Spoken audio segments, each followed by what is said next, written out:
Halos mapuno na ang hallway ng Arlington ng Bulaklak para sa yumaong si Jacqueline Jose na ang real name ay Jane Cock. Patunay ito na napakarami nagmamahal sa kanya at nag-iwan siya ng napakalaking puwang sa buhay natin. Biyernes sa nagsilbing Kapuso Night na second to the last night ng wake na mayapang aktres. Linggo ang inurnment at swerte na aabot pa ang isang anak niya na si Gwen sa huling gabi mamaya. Dumating si Filmer Alipayo, partner ng anak ni Jane na si Andy Eigenman. Ginagawan siya ng fake news ng ilang walang pakundangan YouTubers kahit maayos naman pagsasama ng mga ito nung nabubuhay pa si Jane.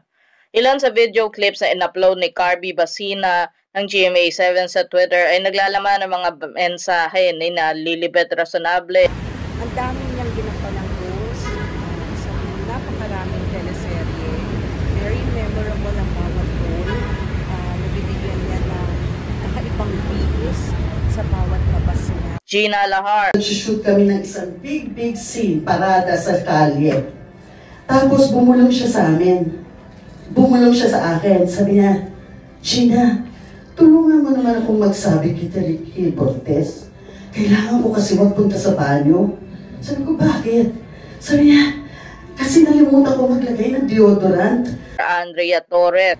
Parang hindi pa tapos yung mission ko sa kanya. Parang hindi pa ako tapos iparamdam sa kanya kung gaano ko siya kamahal. Gusto ko pinapasaya ang nanay kasi napaka-lovable niya. Naalala ko isang beses na isipan ko bigyan siya ng bulaklak.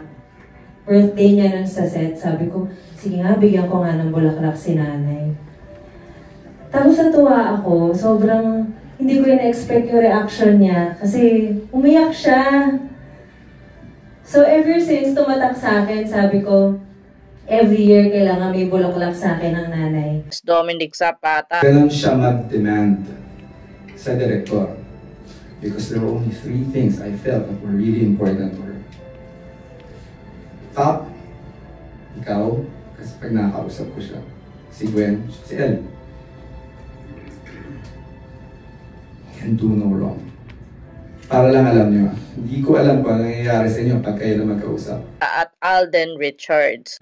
Since ako po niya si Luis de los Reyes, ako po yung mahabol-habol. So, nakatikim po ako ng mga lait in terms of scenes kay Tita Jane. But,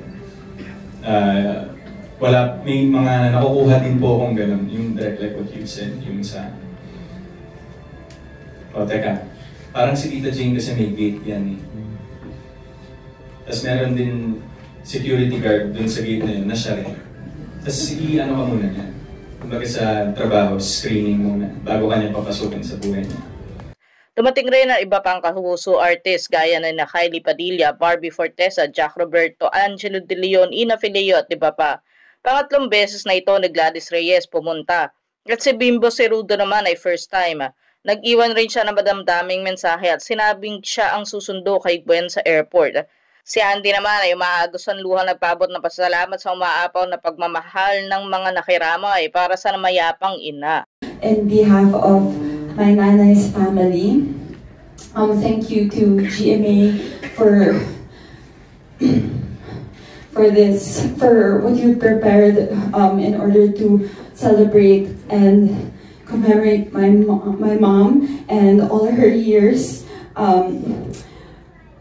throughout her career, and it's not new to me, not a surprise to me to hear more stories from people whom she worked with. The more I learned that with her life, it's not just about going to work, staying with the family, you know. It's every single bit of her life is always filled and showered with love. May it be for what she does or for the people that she is surrounded with. And again, several nights I've been saying this every night. It warms my heart to know how much everybody loved my mother.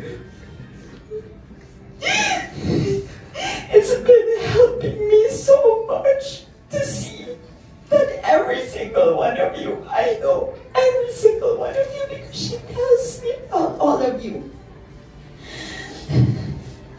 so amazing for me to see how much you guys loved her so much.